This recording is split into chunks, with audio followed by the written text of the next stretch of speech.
BRS के senior रहनुमा और साबिक वजीर वी श्रीनिवास गौड़ ने रियासत में पानी की किल्लत और फसलों की ख़राब सूरत हाल पर कांग्रेस हुकूमत को शदीद तनक़ीद का निशाना बनाया है। इन्होंने कहा कि अब रियासत भर में पानी की कमी पर तशवीश पाई जा रही है। कपास की फसलें सूख रही है और जबकि धान की नर्सरियों को टैंकरों के जरिए पानी फराहम किया जा रहा है।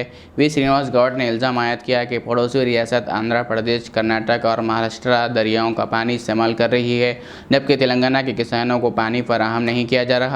इन्होंने कहा है कि हुकूमत की ये पॉलिसी किसानों के मफादात के खिलाफ है और सवाल उठाया कि आया कांग्रेस हुकूमत तो किसानों की फिक्र है या नहीं। ताहम इस मामले पर हुकूमत की जानिब से फौरी तौर पर कोई रद्द-ए-अमल सामने नहीं आया।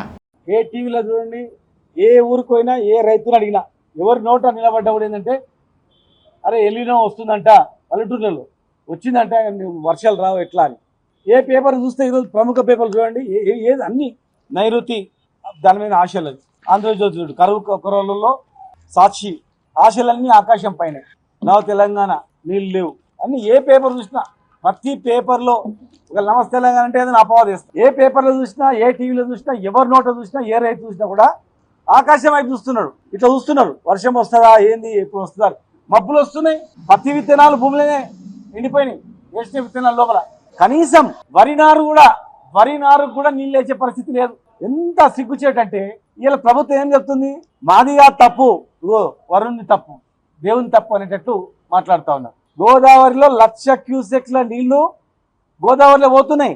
పైన మహారాష్ట్ర వాళ్ళు వాడుకుంటున్నారు బ్రహ్మాండంగా. మీరు వదిలిపెడితే కింద ఆంధ్రప్రదేశ్ వాళ్ళు బ్రహ్మాండంగా పట్టిసీమ నింపుకుంటున్నారు, నీళ్లు వాడుతున్నారు. కనీసం ఆంధ్ర ప్రభుత్వం చేస్తున్నటువంటిది, పైన కర్ణాటక, మహారాష్ట్ర ప్రభుత్వాలు చేస్తున్నటువంటి పద్ధతులను చూసి నేర్చుకోరా.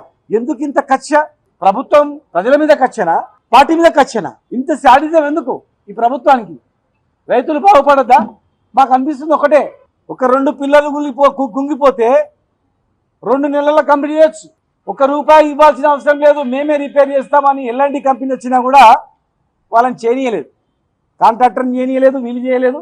కేవలం బదనాం చేస్తూ గడుపుతూ వచ్చిండ్రు. ఇవాళ ఎంతవరకు వచ్చిందంటే వాళ్ళకు ఉరితాడయ్యింది. ప్రజలు ఎవరు నమ్మడు. పంపు హౌజ్ల దగ్గర రెడీగా నీళ్లు ఉన్నాయి, ఆన్ చేస్తే పంపు నీళ్ళు ఎత్తిపోసుకోవచ్చు అంతే.